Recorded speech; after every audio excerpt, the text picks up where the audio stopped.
All right, welcome back to Faith, Frauds, and Falsehoods, where we explore various cults and religions of the world. Tonight, we're starting and really continuing. We've talked about it a little bit. Our discussion on Scientology. So don't forget to like, comment, and subscribe to help others find us. Before we begin, let's make it very clear. The opinions we present are ours alone and do not represent the views or opinions of our respective churches or employers. Yep. Now, Brian, let's begin. Let's do it. Let's talking Scientology. Dive into Finally. The rabbit hole. My goodness. This you has have been to be asking for this. Wow, yes. Since our first episode. And just so y'all know, I'm totally talking over Brian. This isn't a delay issue. I'm right. Excited. Yep. We're just talking over each other. We don't know who's doing what. So, Scientology. This is the most bizarro world stuff. But yet it's practiced by some number of people. So bizarro doesn't really even begin to describe it. I've spent all of this time, we're 2 weeks, 3 Sundays into the month, right? This should be our 3rd episode that we're releasing, but it's the first one. And it's because we've done so much more reading and digging. I've done a lot of reading on the teachings of Scientology, and next week is going to be fun. Just leave it at that. I'm 6 books in on reading or Audible, which I know I listen to a lot of stuff on Audible. I'm 6 books in on Scientology. Not to mention internet posts, YouTube videos, just down the rabbit trail. Mm-hmm. And here's the thing. Scientology gets a lot of criticism. Yep. And with so much criticism and so many stories from so many viewpoints, it can't all be valid. Right.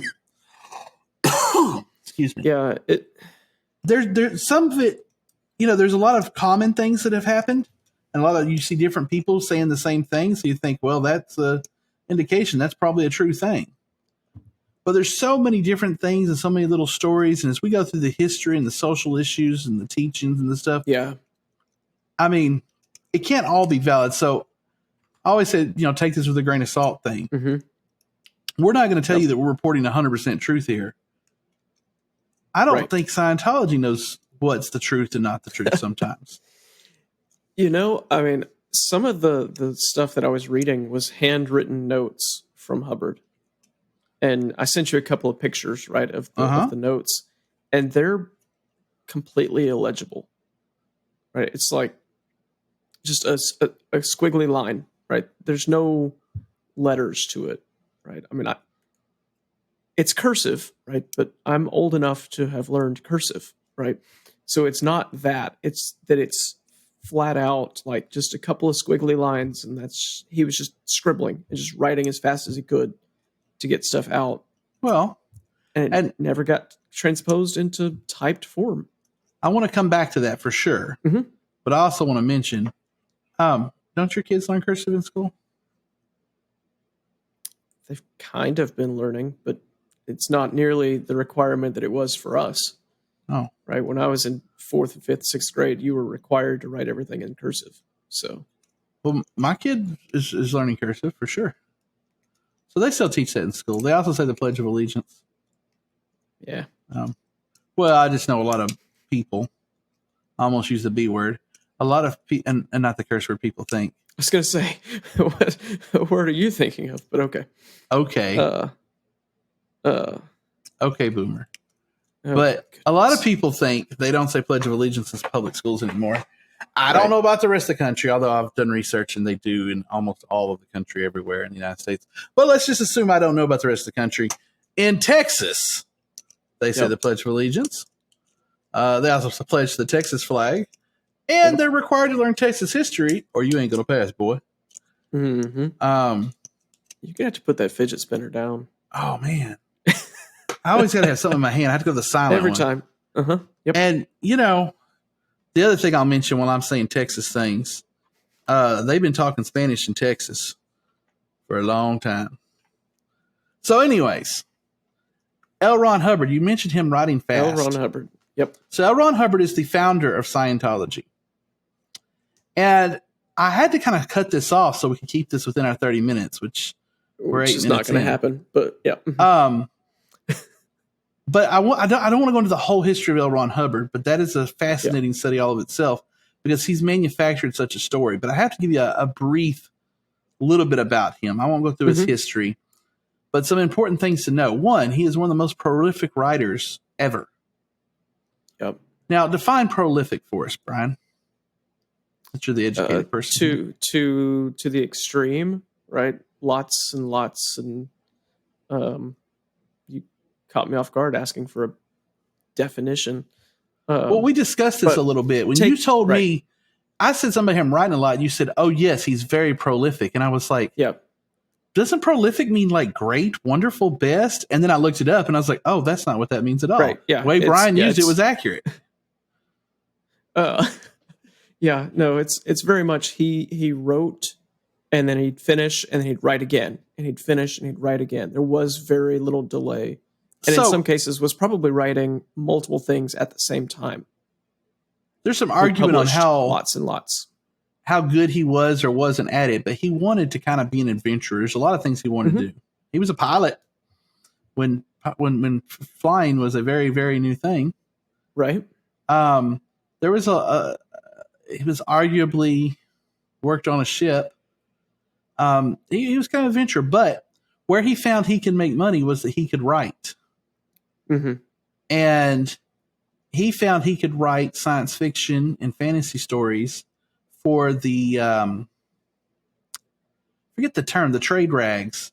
You know, those little magazines that come with a whole bunch of stories in them? I believe like Heinlein, I know Asimov wrote stories like that. Yeah. Like the Reader's Digest kind of things where it's just the little short stories. Yeah.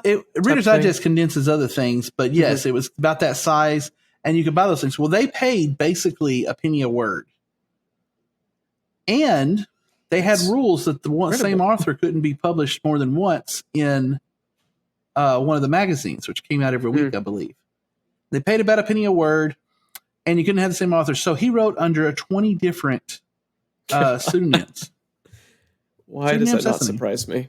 Well, he had to, and he wasn't the only one to do this, but he was definitely one of the most successful at it and pushed out stories quite a bit. So he wrote a lot of published works and was paid very, very little for it. He learned to write and write fast and use that and keep going and keep going. So much so that instead of using individual sheets of paper on his typewriter, he would buy rolls of paper and just start typing. Just kind of stream of consciousness, just go at it. Yep.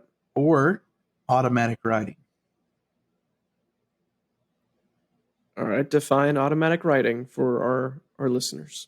Because I know what you're talking about, but since you're going to be the one to use the phrase. Oh, well. Letting a demon possess you and write. Yeah. And if you study Hubbard, he does not say that's what happened, but there's some people who claim that he claimed that he had a guardian angel who would sometimes write through him or help him. And so there's some possibilities there. Okay, so I'm sure this is going to come up, right? But you brought up that he lived with someone very particular at one point in time, but I can't remember who that was that he lived with. Well, I didn't put that in this history, but a follower of Aleister Crowley. Right. Was it Crowley or LaVey? Crowley. Okay. I'm definitely right on the Crowley thing. Okay. Yeah. I couldn't remember. Not LaVey, but Aleister Crowley. Who was this guy? I forget his name. I didn't put it down because I'm trying not to go over the history of Hubbard. Hubbard. But my point is he played with some occult stuff. And he was always trying to be successful. He wrote a screenplay. He's wrote things that you've seen before. You might have even read some of his books. Some of his contemporaries and people that he knew was like Heinlein. And Asimov. I need to stop going over him, but he slept with Heinlein's wife, you know. There's just so many stories in this. Yeah. But at some point in his writing, he wrote a book. He had a spiritual experience, and he wrote a book that he said he couldn't tell nobody. And then he came up with this idea of Dianetics. Yeah. And Dianetics. That started in like 1949, 1950. Mm-hmm. Something like that. Okay. Dianetics, the modern science of mental health. Mm-hmm. Yep. Right there on my bookshelf. Did you read that whole book? No, goodness, no. Too much to it. It was. I started, and then I was like, "This is no." But I will tell you, yeah. We kind of make fun of it, but there are definitely people who follow it.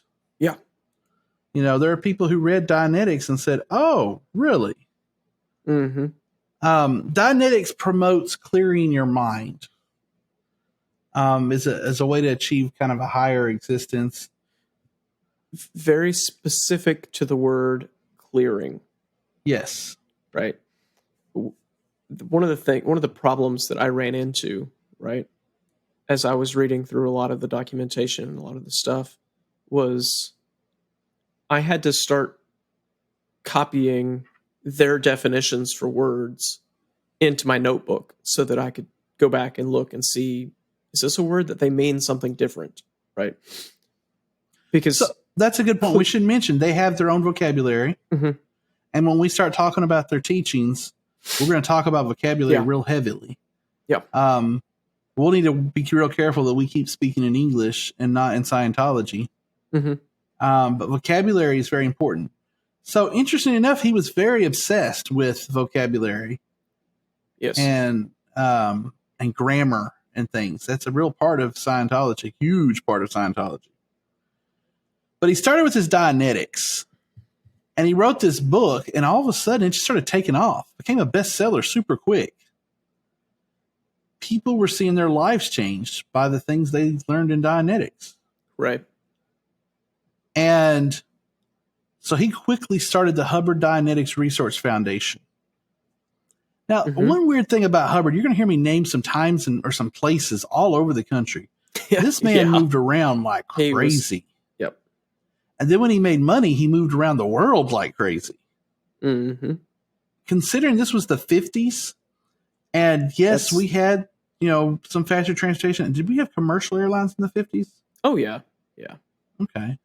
But even then, it wasn't like easy to move around as it is now even. Right. Yeah. In the 50s and 60s, right, air travel was for the elite.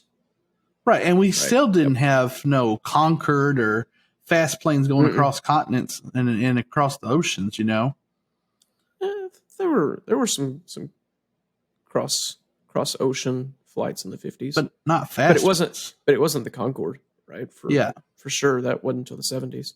So he started this Hubbard Dianetics Research Foundation in Elizabeth, New Jersey. And the reason I'm mentioning this out is at that time, again, not trying to go into his thing, his family officially lived in Washington, not D.C., but Washington. But he started the foundation in New Jersey. In Jersey, okay. He was often not at home. It didn't take long. So he was making all kinds of crazy money at first. And he built up this foundation and these other people working with him and everything. But he was the leader. And it wouldn't take long. 1951, they came under financial difficulties and then bankruptcy. Yeah. He ended up resigning and leaving. What's important to note is that this was also after the failing of the Dianetics Foundation. He came up with the idea of the thetans. Thetan. The thetan is like your immortal being. It's almost like a soul, but not exactly. It's like a ghost. His idea is that everybody's a thetan, right?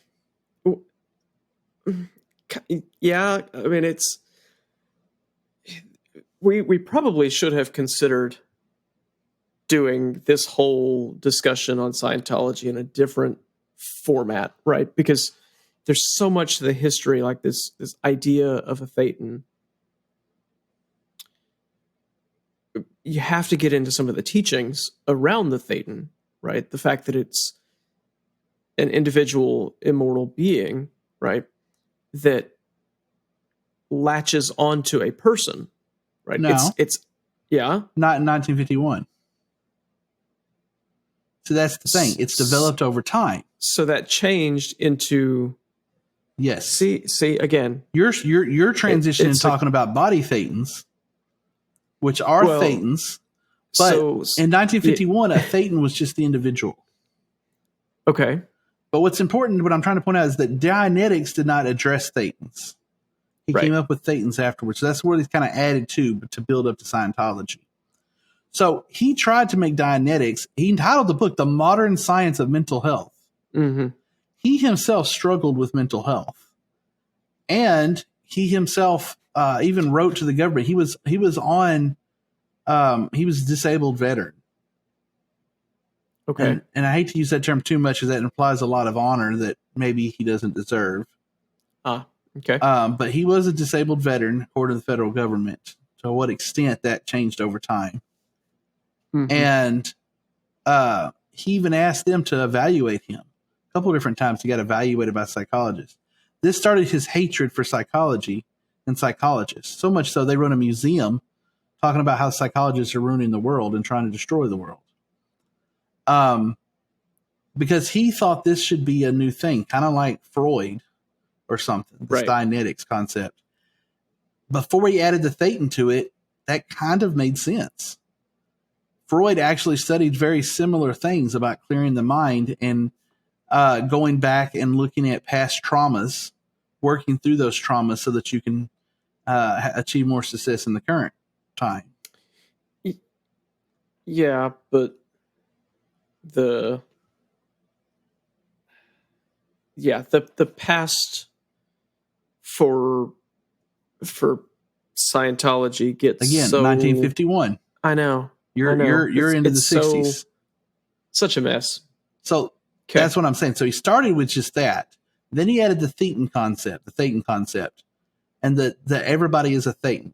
Well, that made sense to a lot of people, because Christianity's been teaching for a long time that human beings have souls, that we are a soul. Okay, the human is our soul, not necessarily our physical body, right? So this isn't that different of a concept, honestly.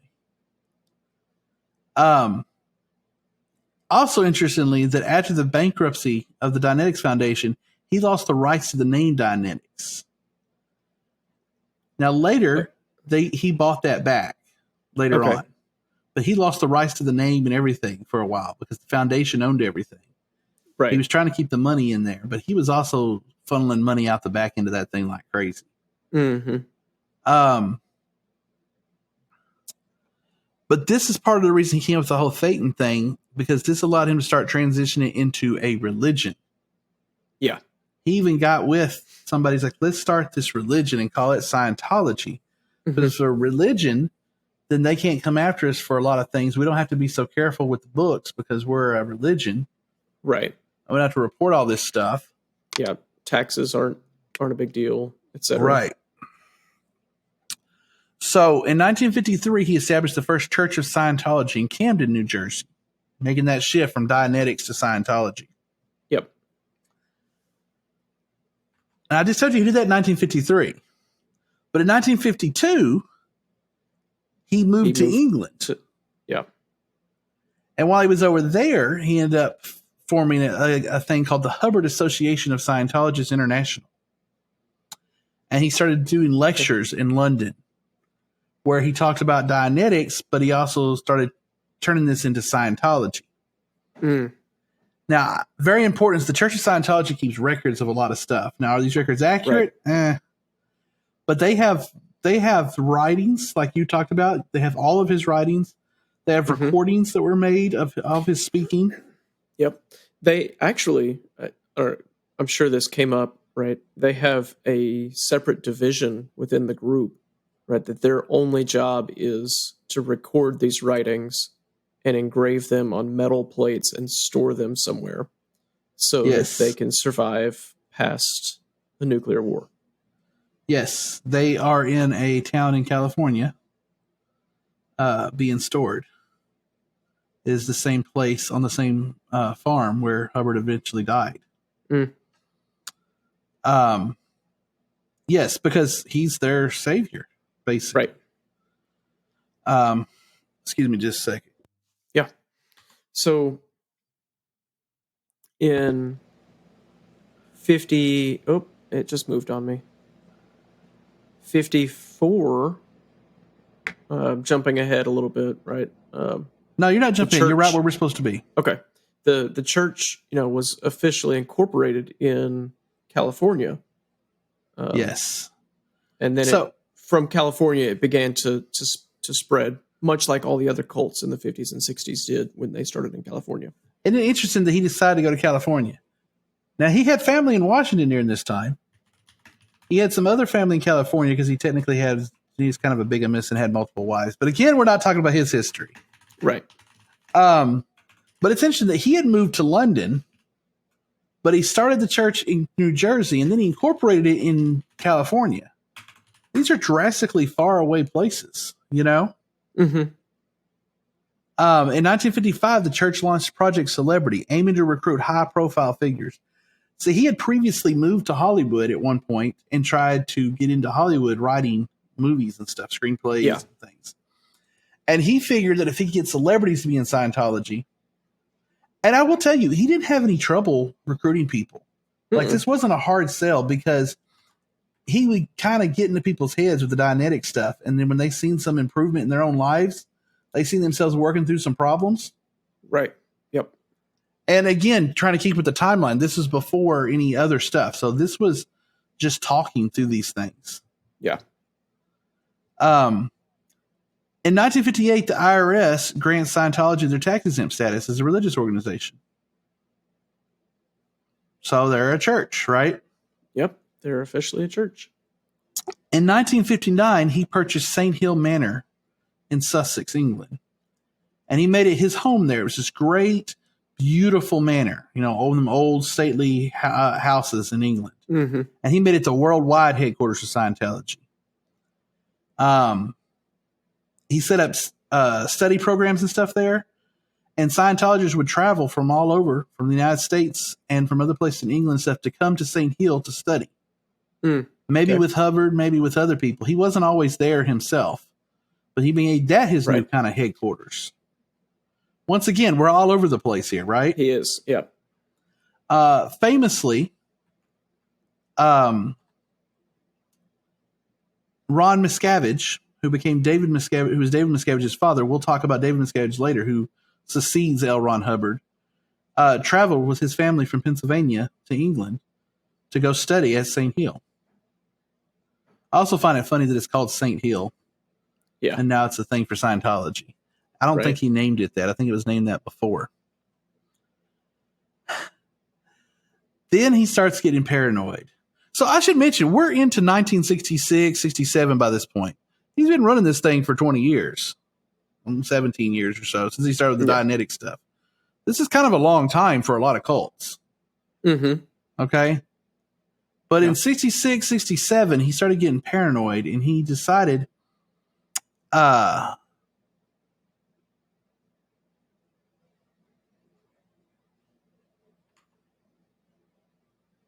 when he started the C organization. Yes. Yes, he started getting paranoid because he got a little feedback. Now, I say it wasn't hard to recruit people. It wasn't, but even people back then seen, wow, there's something weird about this. Mm-hmm. The Scientology thing's a little far out, even for the hippie times, Right. Yeah. And so that was a bit of a problem for him. He noticed that. He noticed all the kickback for this. Mm-hmm. And people were like, who is this weird old rich guy running here? And why does he have all these people coming and going from this St. Hill place? Yeah. And they had this habit of taking over a place. And the surrounding town there, all of a sudden, these pilgrims were moving there to go study and renting houses and buying houses and getting jobs. And all of a sudden, there's a lot of them living in this town. Right. Yep. And the government in England started noticing this. and started looking into it, people started looking into who are these people, because they're pretty strict about different religious organizations over there. Mm-hmm. Remember that a lot of people came to what became the United States because they were fleeing religious persecution in England. Yep. So, anyways, he formed what he called the Sea Org. Basically, he bought some old boats. Yeah. That's what he did. He did. Yep. He bought some old boats, and he decided he had a history in his past on boats a little bit. He says he was some great explorer and hero of World War II. Other people say he was a failure multiple times. But he bought these boats, and one in particular was called the Apollo. There was, I think, 3 or 4 boats. Mm-hmm. And he formed the Sea Org. He dressed himself up as a Commodore. They kind of had mismatched uniforms. He made all the other people wear uniforms like they were in a Scientology Navy, basically, and he called it the Sea Org. And he took Scientology on the road. Yep. Or on the sea. All this time, he's writing still. He's continuously writing and adding to Scientology. In Scientology, every word that comes from Hubbard is basically holy, right? Yep. Mm-hmm. He wrote multiple memos and letters, and I forget the wording they use to address different things. Policy letters. Yep. Policy letters. There you go. He wrote multiple policy letters, some that contradict each other. Mm-hmm. And this is something the Scientologists study a lot, especially the Sea Org. So the Sea Org basically becomes the monastery, the priest class of Scientology. Okay. While on the sea, they're more monastery-like, but they become the priest class of Scientology. So there's public Scientologists, and then there's the Sea Org. These are the people who are super devoted, super into it. They work for the church. Barely. They're basically slaves. But then he started having trouble with that too. He got on the Sea Org and went floating around, seeing around the world, thinking he would do pretty good. But then in 1969, he went to Corfu, Greece. The Apollo and several of the other Sea Org ships spent several months docked in Corfu, during which time they faced increased scrutiny and controversy. They ended up leaving because they were asked to leave. Yeah. Basically, a lot of people thought they were a lot of things. A lot of rumors went around that they were, smuggling drugs. Rumors, and they were likely not smuggling drugs. That's a no-no in Scientology. But they were definitely trying to recruit Scientologists. And the people were weird because they worked really, really hard for very little pay and long shifts. And they were often, exhausted, and they were just kind of weird, Yeah. It was a traveling cult. Very interesting was in Casablanca, Morocco. They docked there, and they started kind of using that as a training base because they could have people come and go from there and dock on the ships. They could, famously, I read a story of a boy who was 13, and his family were in Australia, and they were Scientologists, and he flew to Morocco to go get on the Apollo and start serving in the Sea Org. That's the other thing. A lot of people who served in the Sea Org were very young. He had a tassel of young girls, another theme in the cults, right? He had a tassel of young girls called the Commodore's Messengers organization, who would meet his every need. They'd help him get dressed in the morning. They'd help him get his food and eat. They'd make his bed. They'd get his pen, get his slippers, and they'd relay messages to the rest of the ship. And then they went to Madeira. In 1973, they went to Madeira. Madeira was having a lot of, internal revolutionary type stuff happening at the time. And in Madeira, some people say they tried to take over the government. He was going to make it the first Scientology country. The church denies this, but this is what some people say. Yeah, so this was in 73. We're already up to 73. So at this point, things have already started getting even weirder for Scientologists. So it wouldn't surprise me if he was trying to take over the country. Yeah, so the whole time he's writing more and more of these policy letters, and he's adding to this. to what Scientology means. It's important to note that he keeps adding to what Scientology is. Scientology's not changed much in the last 20 years. But for these first several years, man, there was quite a bit of changes. Yeah, it was constantly updating. Right. Because he was there, right? Yep. Well, after the Madeira thing, they got ran off from yet another port. So I just told y'all about Greece, Morocco, Madeira. They've been ran off several times. And he tried just being out at sea and having boats coming back and forth. That's a rough life right there, never docking. And so finally, I just got to mention this real quick. It's more in the social issues. While they were at sea, they learned several practices. One of the practices they did is they would tie somebody up, and as a disciplinary measure, they would have them walk the plank. And while they're tied up, they'd have them walk the plank and toss them out to sea. Right. They called this planking. And they would usually fish them out of the water before they died. Nobody died. That anybody's been able to prove. Yeah. Yeah. They later kept up the same practice. So they would also sometimes as a disciplinary measure would take somebody and abandon them, maybe on an empty island somewhere, or maybe on a country somewhere, but the place that doesn't have Scientology. Because remember, these people were young teenagers or young adults, and they didn't know anybody outside the church, and so they go abandon them someplace and say, "You're not good enough to be with the church," and maybe they come back for them, maybe they wouldn't. Yeah, that was a pretty common thing. It was a very harsh environment. Also in 1973, so in the United States, there was a lot of people also questioning, what is this Scientology thing? Why are they making all this money? Where's all this going? And the government started investigating. So Hubbard, and it was claimed that his wife at the time, Mary Hubbard, launched a program called the Snow White program.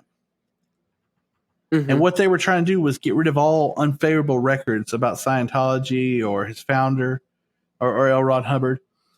There's a lot of questions about his military records. They tried to get rid of some of his military records, and maybe they were successful. They tried to get rid of a lot of records and things. And the way they did this was they would actually have Scientologists. They had over 100 people working in different government offices, stealing documents, influencing what was happening. They would get these people working. Maybe they'd work in the office as an auditor or a janitor, or I probably weren't any IT guys back then, but you know what I mean, repairman or whatever. Yeah, and they basically eventually spies. got caught by doing that. There was a big investigation. The FBI caught them. Now, the FBI had no idea how big this was. They had over 100 people working in different government offices in the United States. They were actively influencing what the government did and thought and seen about Scientology. And that's part of, as you'll go over in the teachings with us, that's part of what the teachings of Scientology is that you behave in such a manner. Right. Yep. You protect the tech at all costs. Yes. And then in 1979, under the code name Operation Goldmine, the Church of Scientology secretly purchased the Fort Harrison Hotel in downtown Clearwater, Florida. Okay. They used a front organization named the United Churches of Florida. It was a part of their plan to establish a land base for the Sea Org. So previously the Sea Org was always on these ships, right? But it was time for him to come in off the ships. And actually, when this had happened, he had already come in off the ship and was living in hiding in New Jersey and New York and different places. Because he had already started going way crazy at this point. Right, and they were looking for him. I mean, in 1978, he was convicted in French court, but he wasn't there. He was convicted in his absence for obtaining money under false pretenses. So that's when he really stopped being seen a whole lot by people. He stopped visiting. He wouldn't go visit his old friends and stuff. He really stayed out of the limelight after that. Right. He was always paranoid. He moved around a lot. He eventually moved into a Bluebird bus / RV thing and started traveling. They would buy different ranches and farms and houses and sometimes hotels and stuff around the country. And he had some trusted advisors. Even other people in the church didn't always know where he was. He would send messages through his CMO people, and he would travel around. But he stayed mostly in the United States back then. But as you see, airfare and air flying and stuff had advanced more, and he didn't want anybody knowing he was moving around. So it became the way for him to hide. Okay. Because of the Snow White program, eventually, I never could find an exact date of when it happened, but eventually the Church of Scientology lost its tax-exempt status. Yeah. They were found they were in violation, and they weren't really a church, and at some point they lost their tax-exempt status. Mm-hmm. You mentioned, and I'm sure we'll talk later about how the church is organized. It's split up into several organizations. One of them, you said, maintains those written records, but one of them owns all of his copyrights, basically his books, his writings, his things, and that's a source of money because his books still sell today. You can go to Books A Million now and find L. Ron Hubbard books. Yep. Battlefield Earth. There's still royalties from that movie and things. In 1986, L. Ron Hubbard passed away. He was in that Bluebird bus, and there's multiple different stories about how that happened. Basically, only 3 or 4 people actually were in any contact with him day to day. And the rest of the church was all, he controlled the church still, but through passing messages. Right. Largely day to day running of the church had been done by David Miscavige by this point. Right. He was a kid who had grown up in Scientology. So we're into 1986 now. 86, yeah. So 36 years. Yeah, this is after. I don't want to say a mature religion because, our religion's what? I don't know how many years old. 6,000, 8,000, 30 billion years old. I don't know. Yeah. So at least 2,000, right? If you just count Christianity Jesus. if you think of Christianity as a completely separate entity. Right. But if you count Judaism too. Right. Yeah. Then that gets a little bit more out there. So in 93, right, so Miscavige has been running it, and eventually the IRS gives them their tax-exempt status back. Yeah, so it's basically just a big business at this point. They're not tax exempt. They got to do taxes. That doesn't mean they were paying their taxes properly. They actually were not paying their taxes properly, and so they were racking up millions and millions in fines. Millions and millions. Somebody said it could have been up to $1 billion in fines, which especially back then was an awful lot. Right. And there's a whole story in how that happened, but I won't go into the whole thing, that they got the tax exempt status back. Basically, Miscavige and one of his other people showed up and talked to the head of the IRS and convinced him over several meetings and just finally eventually worked it out and got their tax exempt status back. They had to pay some money. Who knows what else happened in that room? Nobody really knows. Right. But that was huge for them.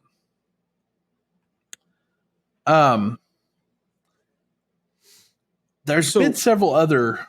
Go ahead. What are you? I was going to say. So that gets us up to the 2000s, right? Yes. This is going to be when most people heard about Scientology. Who've heard about Scientology start to really recognize it as a thing, right? Because you start to pick up people like Tom Cruise and whoever else is famous that's part of it. Kirstie Alley. Really? Oh, yes. Kirstie Alley, her famous co-star there, I forget his name. There's been some question about Will and Jada Smith. I don't know if they're actually members, but they're definitely associated with a lot of people who are. Leah Remini is a very popular one now. A lot of people have heard recently about it because of her from King of Queens. Priscilla Presley? Lisa Marie Presley. Very famous example. So it's come into the limelight, right, because of these people. Well, because of Hollywood. So Hollywood's made it more famous. They have the Celebrity Center in L.A. where they had started their headquarters in L.A. at one time. Because of Hollywood, they've gotten fairly famous. And Leah Remini would explain to it that it was kind of presented to her. Her family was in Scientology first, and then she wanted to get into acting. And somebody told her, well, Scientologists help each other. And they helped her with some acting things that maybe helped her with her career. You know, they didn't give her parts because she was a Scientologist, but maybe some skills she learned in Scientology helped her with that. Yeah, I could see that. You know, I mean, we're going to get into the teachings and stuff next week, but I can see how the way that they teach certain things would be beneficial, right? Especially in a world like Hollywood, where confidence is one of the most important things ever. Yeah, and some of the things they teach in Scientology is beneficial to people. Mm-hmm. Some of it is very, very detrimental. So the thing I wanted to get into was the Tom Cruise. Yeah. They've made Tom Cruise. Tom Cruise has even said, they dispute this, that he's the number 2 guy in Scientology. Right. He's definitely been courted. There's been other celebrities they've concentrated on and they've really, worked with. There was a time when Scientology was in court and there was some risk of whether they would be ruled not a church and stuff again. And they played this religious discrimination card and they brought out all the celebrities they could to come out and protest and do free concerts and things like that. To say that don't let the government discriminate against us just because of our religion. Right. Type stuff. But Tom Cruise got on the internet on an Oprah show and he said some crazy things. Was it Oprah or was it Today Show? One of those. And that kind of generated some press.